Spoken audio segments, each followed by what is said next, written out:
Welcome to True Projects. In this video, we are going to explain about the project, which is machine learning based cardiovascular disease detection using optimal feature selection. So, before getting into the execution, first let's understand what is the project about. Imagine a person leading a stressful life with little physical activity, indulging in unhealthy food habits, and regularly smoking or drinking alcohol. Over time, these lifestyle choices put them at the risk of developing cardiovascular disease. So, by developing these habits, it will lead to cardiovascular disease. So, CVD is now one of the most serious health issues globally, causing 33% of all deaths in the 2022. The impact is particularly alarming in countries like United States, China, Pakistan, and etc., where the mortality rates continue to arise. Poor lifestyle habits combined with the challenges like limited healthcare access in developing nations have worsened the situation. So, this highlights the need for early detection and timely intervention to prevent severe outcomes and improve survival rates. So, traditional methods for assessing the risk of cardiovascular disease often aren't accurate or also efficient enough, which can lead to delays in diagnosis and treatment. So, this is where machine learning comes into the picture. So, machine learning is a game changer by making predictions more precise using data driven techniques. But the problem is, earlier research have faced difficulties mainly because it was hard to pick the most relevant features. So it is hard to pick the important features which affect the overall performance of the models. So overcoming this challenge is key for building more reliable systems for early detection and treatment.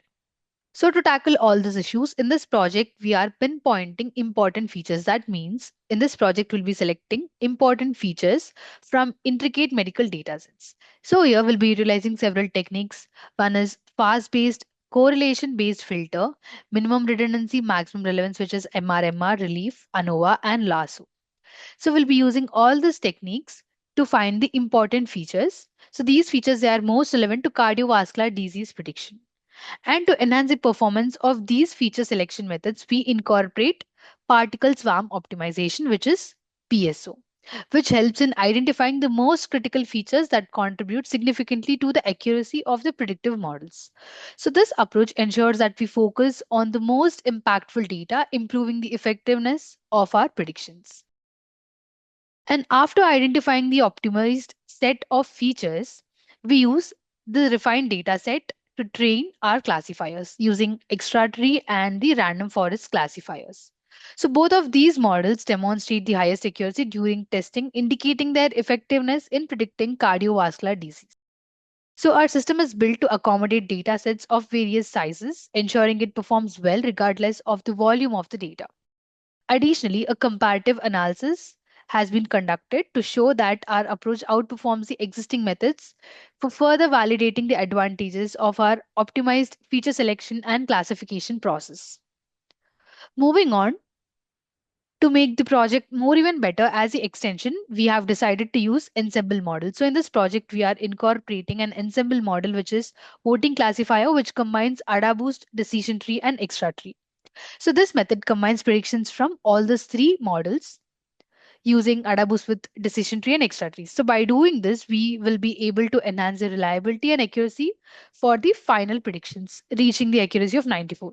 So here, by implementing this voting classifier model, we have achieved 94% of the accuracy. In addition, we also built the user-friendly front-end using Flash framework. So here we have used Flash framework to develop the front-end. So this front end includes a login system to keep user data secure and provides a personalized experience. The main idea behind this extension is to make the system easier to use, allowing users to get real-time predictions and improve their overall interaction with our project. So moving on to the implementation of the project. So these are the steps we have followed for implementing the project. So what we have done is first we have imported the necessary packages and then we have used necessary two datasets that are HGD dataset and the BRFSS dataset. And we have explored these datasets for CVD detection, that is cardiovascular disease detection. And then we did some data pre-processing steps like cleaning, data, dropping unnecessary columns, visualizing key trends. After then, we performed label encoding and used several feature selection techniques such as ANOVA, MRR, LASSO, FCBF, and Relief with the particle swarm optimization to identify the most relevant features. And then we built various models, which are logistic regression, random forest, extra tree, gradient boosting, and voting classifier. After building all these models, we have evaluated them using key metrics that are accuracy, precision, recall, and F1 score. So we have used these metrics to evaluate all the above models which are mentioned and selected the best performing model, that is the extension. To enhance the usability and accessibility, we have developed the front end using Flash framework, allowing users to input the data and receive the predictions. So finally, we have developed the front end where users will be able to give their input in the front end and then they will get the predictions. Moving on, these are the algorithms which are implemented in this project. So this is the extension model and these two are the proposed models. So among all the models built, extension voting classifier with the all feature selection techniques has achieved the highest accuracy. So we have deployed this voting classifier model in the front end to make the predictions. Moving on, to implement this project, we need some basic hardware and software requirements. So coming to hardware requirements, we need operating system of Windows, processor of i5 and above, RAM of 8 GB and above, hard disk of 25 GB and above. And coming to software requirements, we need application of Anaconda, primary language of Python, front-end framework of Flask, back-end framework of Jupyter Notebook, database of SQLite 3. Front-end technologies are HTML, CSS, JavaScript, and Bootstrap 4. Now let's execute the project. To execute, we need to open the code folder which contains source code files. So these are the source code files which contains the which are important for the project's execution. Now let's understand each of them. How will they be used in this project?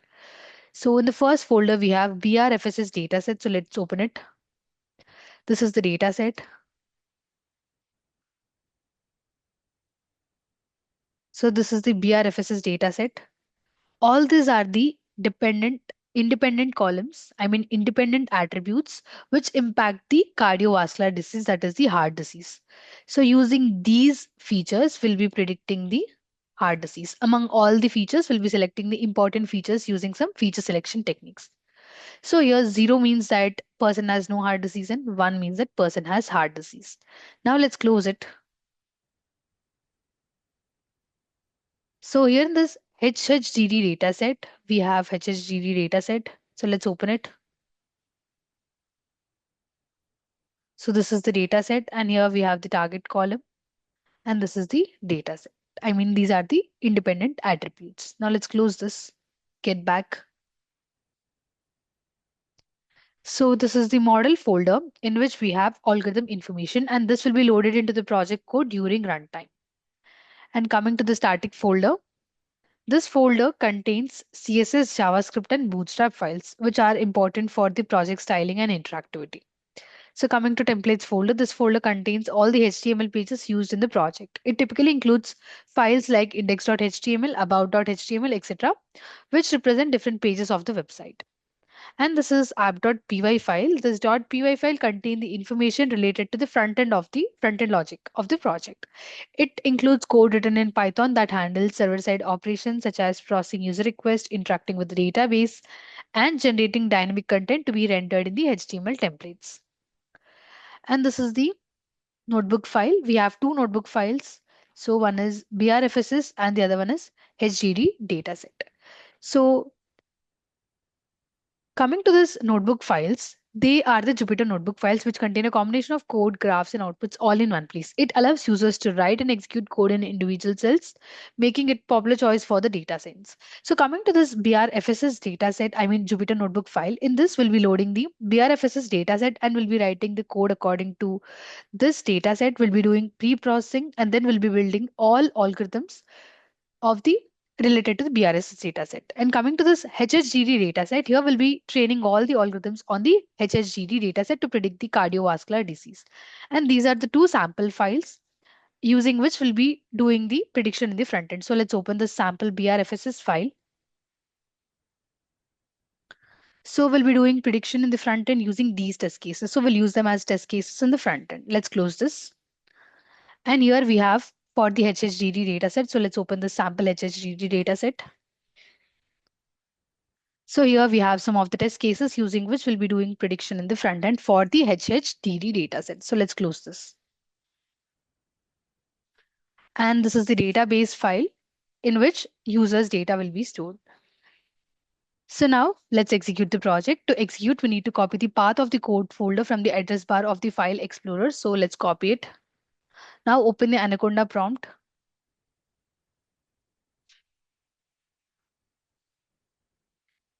Give the command cd followed by the space and paste the copied path and then click on enter. With this, current directory will change to the code folders path. So here if you observe, current directory is changed to the code folders path. Now we have to compile the app.py file. So give the command python space app.py and now click on enter. So this file will be compiled and it will check any syntax errors and code issues. So after Python app.py file is compiled here, Flask framework will host the application at the local address, which is the local host and the port. So now we have to copy this local link provided by the Flask framework and paste it in any web browser. So I'm copying the link. I prefer Google Chrome, so I will paste it in that. Paste the link here and click on enter. So this is the web page of the project. This is developed using Flask framework. So let's sign up. So click on sign up. If any user they have not signed up, they have to sign up and then sign in. I have already signed up, so I'll directly sign in. So click on sign in. Here we have to give the username and the password and click on login. We have redirected to the prediction page of the project.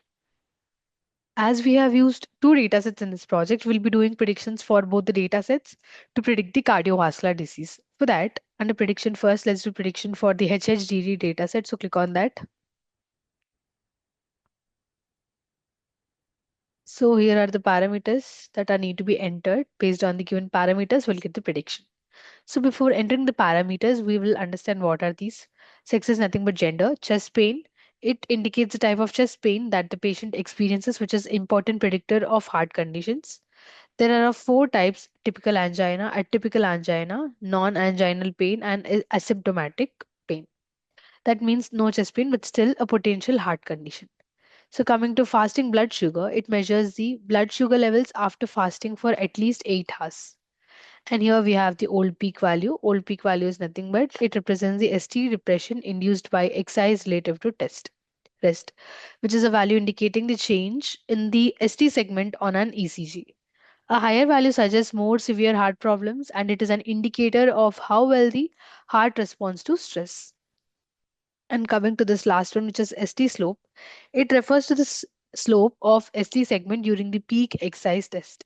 It helps in assessing heart function and potential ischemia. So let's enter them. For that, we have in code folder sample file in which we have the test cases. So let's open that. As we're doing prediction for the HDD dataset, let's open sample HDD dataset file.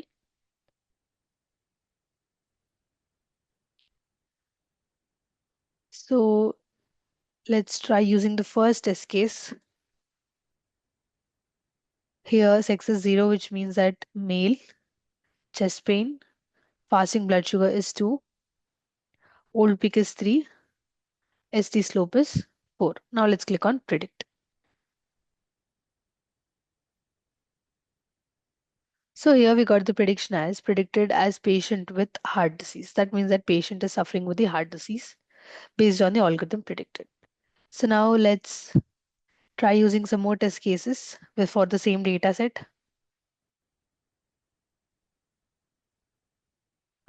So let's try with this test case, which is 1, 4,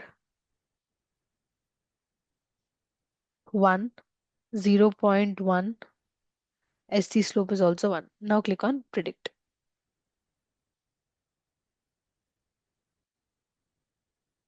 So here we got the prediction as no heart disease, which means patient is not having the heart disease. Let's try using some more test cases for the same data set.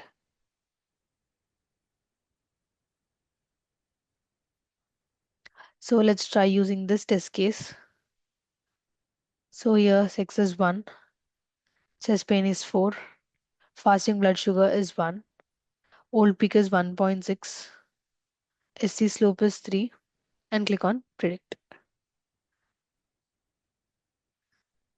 So here we got the prediction as patient is suffering with the heart disease.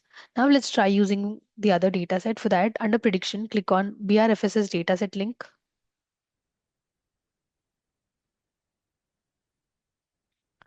Let's understand these parameters first. So here, high BP is nothing but it is high blood pressure. It indicates whether the individual has hypertension. Chronic hypertension increases the risk of heart disease, stroke, and also the other cardiovascular conditions.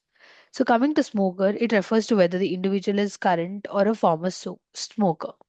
Smoking is a major risk factor for cardiovascular disease due to its effects on blood vessels and heart function. Coming to stroke, it indicates if the individual has ever had a stroke. A history of stroke increases the likelihood of future heart related events. Coming to no doctor due to cost, it represents whether the individual skipped seeing a doctor due to financial constraints. Lack of medical attention can worsen health conditions and delay the diagnosis of cardiovascular disease. And the last thing we have is mental health. It measures the number of days, that is, in the past month, the person experienced poor mental health, for example, stress, depression, anxiety. So, poor mental health can contribute to the heart problems by increasing stress levels and leading to unhealthy behaviors like smoking or inactivity. So, we understood all these parameters. Now, let's enter them. So, for that, also, we'll be opening the sample folder in which we have test cases. So, as we are predicting for the BRFSS dataset, let's open this sample BRFSS dataset file. So, this is the BRFSS test cases. So, let's try using the first test case where high BP is 0, 1 smoker, stroke is 2, no doctor due cost is 3, and mental health is 4. Click on predict.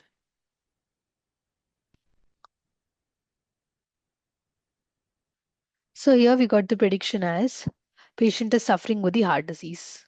So let's try using some more features with the other set of input. So click on BRFSS dataset.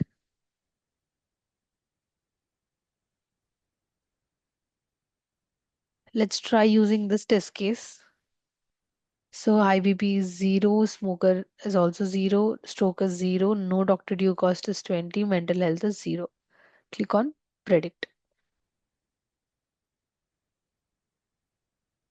So now we got the prediction as no heart disease. So based on the given inputs, algorithm has predicted that patient is suffering, he's not suffering with the heart disease. Let us give another set of inputs.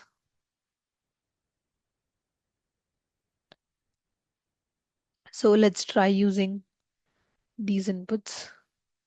So high BP is 0, he's not a smoker, no stroke, no doctor due cost is 14, and also mental health is also 14. Now click on predict.